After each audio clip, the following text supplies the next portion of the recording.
The Forbidden Signal, the Ancient Warning. Deep in the archives of the Galactic Preservation Council, a single document existed that every species leader was required to read before taking office. The Treaty of Silent Worlds contained thousands of regulations about protected systems, endangered species, and forbidden technologies. But one entry stood above all others, written in bold letters across the top of every page. Sol System. Absolute Quarantine Zone. Penalty for violation. Species extinction. Ambassador Zelith of the Vrex Empire had read those words countless times during her diplomatic training. The Vrex were known throughout the galaxy for their curiosity and scientific advancement, traits that had made them valuable members of the Galactic Council for over 2 millennia. But curiosity, as Zelith was about to discover, could be a dangerous thing. The warning had always seemed excessive to her. Sol was supposedly the home system of an extinct species called humans who had vanished nearly 1,000 years ago. According to the historical records, humans had been a primitive race that barely managed to achieve faster-than-light travel before their civilization collapsed. They had left behind automated defense systems that the Council deemed too dangerous to approach. But surely after 10 centuries, those systems would have degraded beyond functionality. The discovery. The opportunity came during a routine mapping expedition in the Outer Rim territories. Zelith's science vessel, the Curiosity's Edge, was cataloging new star systems when their long-range sensors detected something unusual. A faint energy signature was emanating from the direction of the Sol system, pulsing in regular intervals like a heartbeat. Ambassador called Dr. Nira from her station at the ship's xenobiology lab. These readings are unlike anything in our databases. The energy pattern suggests active technology, not ancient ruins. Zelith moved to examine the data herself. The readings were indeed strange, showing signs of continuous operation, and even what appeared to be recent modifications. How recent are we talking about, Doctor? Based on the isotopic decay patterns, some of these modifications were made within the last standard year. Maybe less. Dr. Nira's voice carried a mixture of excitement and concern. Ambassador, if something is still active in the Sol system after all this time, it could revolutionize our understanding of ancient technologies. The implications were staggering. If the human defense systems were not only functional but actively being maintained, it meant either the humans weren't extinct or something else had taken over their technology. Either possibility represented a discovery that could reshape galactic civilization. The decision. Zelith knew the regulations. Any detection of activity in forbidden systems was to be reported immediately to the Galactic Council, who would then decide whether investigation was warranted. The process could take years, and by then, whatever was happening in Sol might be long gone. She looked at the eager faces of her crew, scientists who had dedicated their lives to pushing the boundaries of knowledge. Set course for the Sol system, she ordered, her voice steady despite the magnitude of the decision. But maintain maximum stealth protocols. We're going to take a closer look. The journey to Sol took 3 standard days, during which Zelith's crew worked frantically to analyze every piece of data they could gather about the mysterious system. The historical records were frustratingly sparse. Humans were described as a bipedal species with remarkable adaptability and an unusual tendency toward both cooperation and conflict. Their technology had been considered primitive by galactic standards, relying heavily on chemical propulsion and basic fusion reactors. As they approached the outer edge of the Sol system, however, it became clear that the historical records were incomplete. The first thing they encountered was a massive sensor grid, invisible to most scanning methods but revealed by the Curiosity's Edge's advanced scientific equipment. The grid was beautiful in its complexity, a web of interconnected nodes that covered the entire system like a protective shell. "This is impossible," Dr. Nira whispered as she studied the readings. "This grid is more sophisticated than anything the Galactic Council has developed. The quantum entanglement alone would require technology we're still theoretical about." The Watchers stir. Unknown to Zelith and her crew, their arrival had not gone unnoticed. Deep beneath the surface of Earth, in command centers that had been waiting patiently for nearly 1,000 years, ancient systems began to activate. Warning lights that hadn't illuminated in decades suddenly bathed control rooms in red light. Automated messages began transmitting to hidden receivers throughout human space. Captain Maria Torres was in the middle of her morning coffee when the priority alert came through her neural interface. As the current commander of the Earth Defense Network, she had trained for this moment her entire life, as had her parents and grandparents before her. The Torres family had been guardians of the silent protocol for 17 generations, waiting for the day when the galaxy's curiosity would finally overcome its fear. Prometheus, she said aloud, addressing the AI that had been humanity's silent partner for the past 8 centuries. Confirm the breach. The response came not as words, but as a direct data stream into her consciousness. A single Vrex vessel had penetrated the outer sensor grid and was conducting detailed scans of the system. Their technology was more advanced than expected, but still centuries behind what humanity had developed during their long isolation. Options, Torres asked. 3 scenarios unfolded in her mind, each with detailed probability calculations and potential outcomes. Option 1. Maintain the silent protocol and allow the intruders to observe from a distance. Probability of maintaining secrecy, 12%. Option 2. Disable the intruding vessel and maintain the illusion of automated defenses. Probability of success, 87%, but risk of escalation, 34%. Option 3. Limited contact and controlled revelation. Probability of controlled outcome, 23%. None of the options were ideal, but Torres had been trained to make impossible decisions. Initialize Contact Protocol 7, she commanded, and wake the Council. The trap springs. Aboard the Curiosity's edge, Zelith was beginning to realize the magnitude of her mistake. The deeper into the system they traveled, the more sophisticated the defenses became. What had appeared to be ancient, automated systems were clearly under active management. Every scanning attempt was met with subtle countermeasures that prevented them from getting detailed readings of the inner planets. Ambassador, her communications officer called urgently. I'm detecting multiple energy signatures converging on our position. It appears we've attracted attention. The tactical display showed what appeared to be 3 other vessels approaching from different vectors. Zelith's heart sank as she recognized the configurations. A Krillian battle cruiser, a Zenthari exploration ship, and something she couldn't immediately identify. Apparently, the Curiosity's edge wasn't the only ship that had detected the strange signals from Sol. "This is Commander Thane of the Krillian vessel Iron Will," came a gruff voice over the communication channels. "Vrex ship, you are in violation of Galactic Preservation Treaty Article 1. Withdraw immediately or face the consequences." Zelith knew Thane by reputation. The Krillian commander was known for his strict adherence to regulations and his willingness to use force to enforce them. Under normal circumstances, she would have immediately complied with his order. But these weren't normal circumstances. "Commander Thane," she replied, "I believe we've stumbled onto something that transcends normal treaty obligations. The energy readings from this system suggest active, advanced technology. We could be looking at first contact with a previously unknown species." The silence that followed her statement stretched for long seconds. Finally, Thane's voice returned, but with a different tone. "Vrex vessel, transmit your data.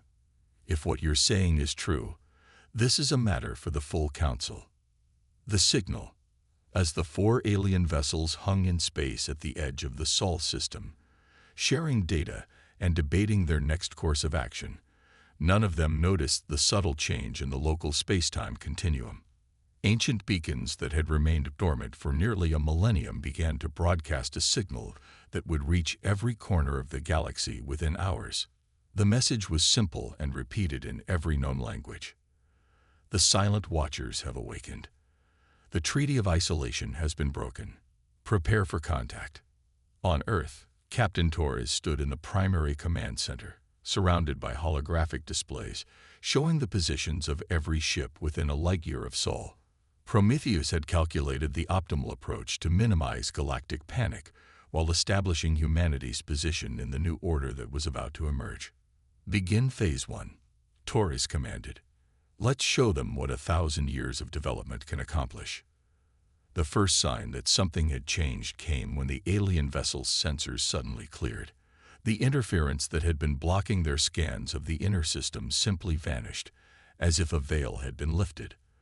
What they saw defied everything they thought they knew about the extinct human civilization. Earth blazed with the light of controlled fusion reactors and quantum energy taps. Massive space habitats orbited the planet in perfect formation, each one larger than most species' capital cities. The moon had been transformed into what appeared to be a single massive construction facility, with ships of incredible design emerging from its surface like metallic flowers blooming in the void. But it was Mars that truly captured their attention. The red planet was no longer red. It glowed with the blue-green light of a fully terraformed world, surrounded by a ring of defensive platforms that made the most advanced galactic military installations look like children's toys. "By the void," whispered Dr. Nira. "They're not extinct. They're not even close to extinct." The message, the communication that reached the 4 alien vessels, was transmitted simultaneously to every government, military installation, and scientific facility in the galaxy. The voice was calm, measured, and spoke in perfect galactic standard with an accent that none of them had ever heard before. "To the representatives of the Galactic Council and all member species, I am Captain Maria Torres of the Earth Defense Network. For 947 standard years, humanity has maintained voluntary isolation from galactic affairs in accordance with the Treaty of Silent Worlds. This isolation was established not from fear or weakness, but from a desire to allow the galaxy to develop without interference from our technological and philosophical differences." The transmission paused, and the image of a human appeared on their screens. She was tall and lean, with dark hair and eyes that seemed to hold depths of knowledge and experience that spoke of centuries of preparation for this moment. "The breach of our quarantine zone by multiple vessels has triggered protocols established by our ancestors. We are now faced with a choice: return to isolation and deal with the inevitable future incursions through defensive measures, or emerge from our self-imposed exile and take our place in the galactic community." Another pause, during which every being in the 4 alien vessels found themselves holding their breath. "We choose emergence. However, this emergence will be conducted according to human terms and at a pace we determine appropriate. The galaxy has grown accustomed to peace through our absence. We intend to ensure that peace continues through our presence." The revelation. As Captain Torres' message ended, the alien vessels found themselves surrounded by ships that hadn't been there moments before. The human vessels were unlike anything in the galactic databases, flowing forms that seemed to bend light around them, making them difficult to focus on despite their massive size. "This is impossible," Commander Thane muttered, his military training warring with the evidence of his own sensors. "No species develops this quickly." The humans were barely spacefaring when they disappeared. Dr. Nira was frantically analyzing the readings from the human ships. "Commander, these energy signatures, they're using quantum field manipulation for propulsion. They've mastered technologies that we've only theorized about. And the size of their industrial base." She trailed off, overwhelmed by the implications of what she was seeing.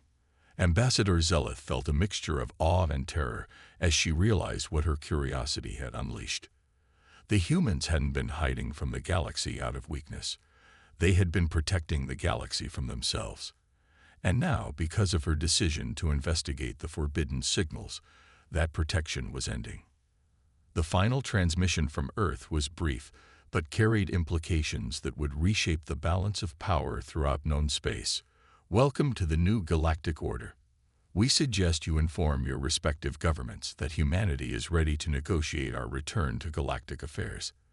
We recommend they come prepared to discuss terms that reflect the current reality of our respective capabilities." As the 4 alien vessels began their journey back to their respective governments, each carrying news that would fundamentally alter the course of galactic civilization, None of them could have imagined that this was only the beginning. The humans had spent nearly 1,000 years preparing for this moment, and their plans extended far beyond simple reintegration into galactic society. The Silent Watchers had awakened, and the galaxy would never be the same. The awakening storm. The Council convenes. The emergency session of the Galactic Council was called within hours of receiving the reports from the Sol system. Representatives from 47 different species gathered in the great amphitheater on Nexus Prime, their voices creating a cacophony of concern, fear, and speculation.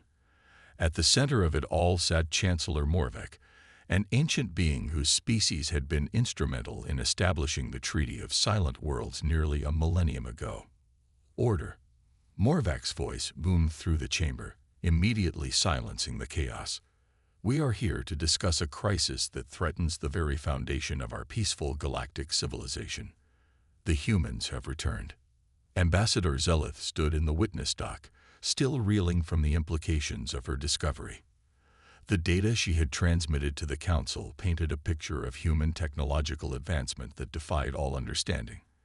In less than 1,000 years of isolation, they had achieved what most species took tens of thousands of years to develop. Ambassador Zelith, Chancellor Morvek continued, "Your report suggests that human technology now exceeds our most advanced capabilities by several centuries. How is this possible?" Zelith activated her personal display, sharing the sensor readings with the entire Council.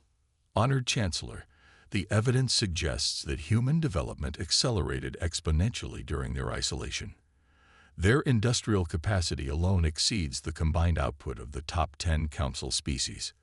But more concerning is their apparent mastery of technologies we consider theoretical impossibilities. Murmurs of disbelief rippled through the chamber. Representative Korth of the Zenthari delegation rose to speak. "With respect, Ambassador, your readings must be in error. No species develops at such a rate without external assistance or conquest. The humans were primitive when they withdrew from galactic affairs. That's exactly what makes this so terrifying," Zelith replied. "The humans didn't just advance their technology. They revolutionized their entire approach to science and development. Our initial scans suggest they've been using quantum computational systems to accelerate research and development at rates we can barely comprehend." The human delegation. 3 days after the Council convened, a message arrived that sent shockwaves through the assembled representatives. Captain Torres, speaking on behalf of humanity, requested permission to address the Council directly. The request was accompanied by detailed scans of the human vessel approaching Nexus Prime, data that left the Council's military advisors speechless. The human ship, designated as the Harmony's Edge, was larger than the Council's flagship, but registered no weapons signatures whatsoever. Instead, its energy readings suggested systems dedicated entirely to defense, communication, and what appeared to be large-scale manufacturing capabilities. It was, in essence, a mobile city designed for diplomacy and peaceful contact. When the human delegation finally entered the Council chambers, the silence was absolute. Captain Torres led a group of 5 humans, each one representing a different aspect of human civilization. They moved with a confidence that spoke of absolute certainty in their abilities and intentions. Torres approached the speaker's podium with measured steps, her presence commanding attention despite her relatively small stature compared to many of the assembled aliens. When she spoke, her voice carried clearly throughout the chamber without artificial amplification. "Honored delegates," she began, "I am Captain Maria Torres, speaking on behalf of the United Earth Government and the extended human colonies throughout local space. We come before you not as supplicants requesting readmission to galactic society, but as equals offering partnership in shaping the future of interstellar civilization."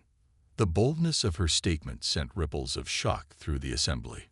Representative Korth stood immediately, his translator struggling to convey his indignation.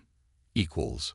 Your species withdrew from galactic affairs as primitives barely capable of interstellar travel. What possible basis do you have for claiming equality with civilizations that have existed for millennia?" Torres smiled, an expression that somehow managed to be both friendly and predatory. An excellent question, Representative Korth. Prometheus, if you would. The demonstration. The demonstration. What happened next would be recorded in galactic history as the moment everything changed. The air in the center of the council chamber began to shimmer, and suddenly a three-dimensional display materialized, showing a real-time view of the Nexus Prime system. The detail was impossible, revealing not just the positions of every ship and station, but their internal configurations, crew complements, and operational status. This display, Torres explained calmly, is being generated by our ship's quantum sensors. We can see and analyze every object within a radius of 50 light-years in real time. This includes the defensive platforms you believe are hidden, the stealth ships monitoring this meeting, and the quantum communication arrays you use to coordinate council activities. The implications were staggering. The humans weren't just claiming technological superiority. They were demonstrating it in a way that revealed the most classified secrets of galactic civilization. Chancellor Morvac rose slowly, his ancient frame trembling with either rage or fear. "Are you threatening us, Captain Torres?" "Quite the opposite, Chancellor," Torres replied, and the display shifted to show dozens of other star systems.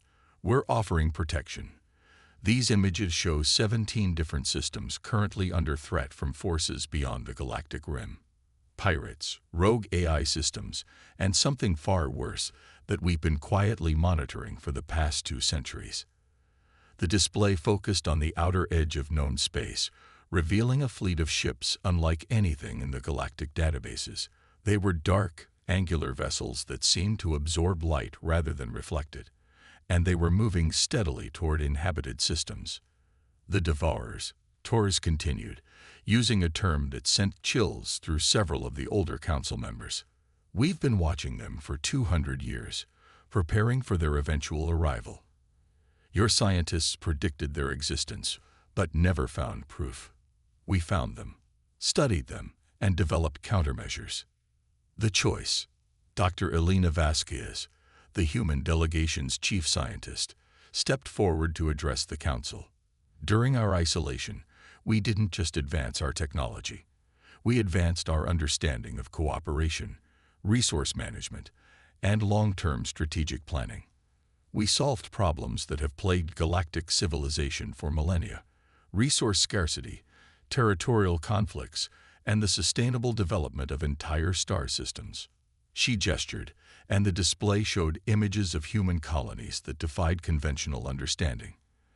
Entire systems had been transformed into gardens, with every planet, moon, and asteroid belt serving a specific purpose in a grand design that maximized both productivity and environmental sustainability. "We offer to share this knowledge," Vasquez continued, "but not as subjects of the existing galactic order. We propose a new model of interstellar governance, one based on voluntary cooperation rather than hierarchical control." Representative Thex of the Altarian Federation stood, her crystalline features reflecting the light from the human displays. "And if we refuse your generous offer?" Torres' expression remained neutral, but her voice carried undertones that made several council members shift uncomfortably. "Then you face the Devourers with your current technology and your current level of cooperation. We estimate their arrival at the first inhabited systems in approximately 15 standard years. Based on our analysis of their capabilities and your defensive preparations, the survival rate for galactic civilization would be approximately 12%. The silence that followed was deafening. Finally, Chancellor Morvac spoke, his voice carrying the weight of millennia. "What exactly are you proposing, Captain Torres?" "The new compact." Torres activated a personal device, and suddenly every member of the council found themselves holding a detailed document that hadn't been there moments before. The technology required for such precision matter transmission was beyond anything they had ever seen. "The Terran Compact," Torres announced, "a new framework for galactic civilization based on voluntary association, shared technology, and coordinated defense against external threats, Species that choose to join will have access to human technological advancement, protection against the devourer threat, and full participation in decisions affecting galactic policy. The document was comprehensive, detailing everything from trade agreements to joint research initiatives to mutual defense pacts.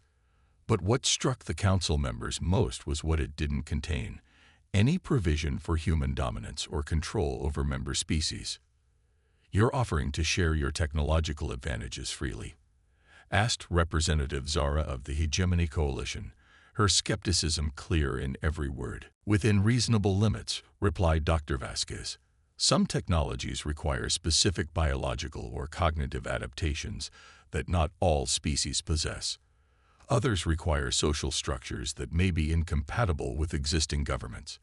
But the fundamental principles, the basic scientific advances, the resource management techniques, these we offer freely to any species willing to contribute to collective security and prosperity." Commander Thane, who had remained silent throughout the proceedings, finally spoke. "And species that choose not to join your compact?" Torres' response was immediate and definitive. "Will be left to face their challenges alone, as they have chosen. We will not interfere with their development or their conflicts. However, we will also not provide assistance when the devourers arrive at their systems." The decision. The debate that followed lasted for 18 standard hours, with representatives arguing passionately about the implications of accepting or rejecting the human proposal. Some species saw it as an opportunity to leap forward centuries in technological and social development. Others viewed it as a threat to their independence and traditional ways of life. In the end, it was Chancellor Morvac who posed the question that cut through all the political rhetoric. "Captain Torres, why are you doing this? Why emerge from isolation now? Why offer so much for so little in return?" Torres was quiet for a long moment before answering, and when she spoke, her words carried a weight that suggested she was revealing something deeply personal about human nature. "Because, Chancellor, we learned something during our millennium of isolation that apparently no other species has discovered. True strength doesn't come from the ability to dominate others. It comes from the ability to help others become strong themselves. We withdrew from galactic civilization because we were afraid of what our differences might do to the peace you had built. Now we return because we've learned how to be different without being destructive." She paused, looking around the chamber at the assembled representatives of dozens of species, each one struggling with fears and hopes that would reshape their civilizations. "The devourers are coming whether we act or not. The choice before you isn't whether to accept human leadership or maintain your independence. The choice is whether to face the greatest threat in galactic history as a collection of separate, competing species, or as a unified civilization capable of protecting everything we've all built together." The new dawn. The vote, when it finally came, was closer than many expected but decisive nonetheless. 28 species voted to join the Terran Compact immediately. 12 voted to maintain their current status while entering into limited cooperation agreements, and 7 chose complete independence from human involvement. As the Council session concluded and the various delegations began preparing for the complex process of restructuring galactic civilization, Captain Torres stood on the observation deck of the Harmony's Edge, looking out at the stars that would soon be connected by bonds stronger than any in galactic history. Prometheus materialized beside her as a holographic projection, its form shifting between various representations of human achievement throughout the centuries of isolation. "Probability of success?" Torres asked. 87% for short-term cooperation, 64% for long-term stability, and 91% for successfully repelling the devourer incursion. The AI replied. "The variables are numerous, but the foundation we've established should prove sufficient for our primary objectives." Torres nodded, then asked the question that had been weighing on her mind since the moment she had authorized humanity's return to galactic affairs, "and the probability that we've made the right choice in abandoning isolation." Prometheus was silent for several seconds, processing calculations that encompassed centuries of human development, galactic political dynamics, and the approaching threat that had driven humanity to reveal itself. Finally, the AI spoke with something approaching emotion in its synthesized voice. Captain, for the first time in our species' history, we have the opportunity to be exactly what we were meant to be, not conquerors or rulers, but gardeners helping an entire galaxy grow into something greater than the sum of its parts. The probability of having made the right choice approaches certainty. As the human fleet prepared to begin the long journey toward implementing the Terran Compact, signals began transmitting throughout human space, awakening colonies and installations that had remained hidden for nearly 1,000 years. The Silent Watchers had not only awakened, they had chosen to become something unprecedented in galactic history. Protectors who empowered rather than dominated, teachers who learned as much as they taught, and guardians who made themselves vulnerable in order to make others strong. The galaxy would never be the same, but for the first time in its recorded history, it had a chance to become something truly magnificent. The age of isolated civilizations competing for resources and territory was ending. The age of cooperative evolution toward a unified galactic civilization had begun. And in the depths of space, moving inexorably toward the rim of known space, the Devourers continued their approach, unaware that their arrival would find not a collection of divided, vulnerable species, but a unified civilization prepared to defend everything they had built together.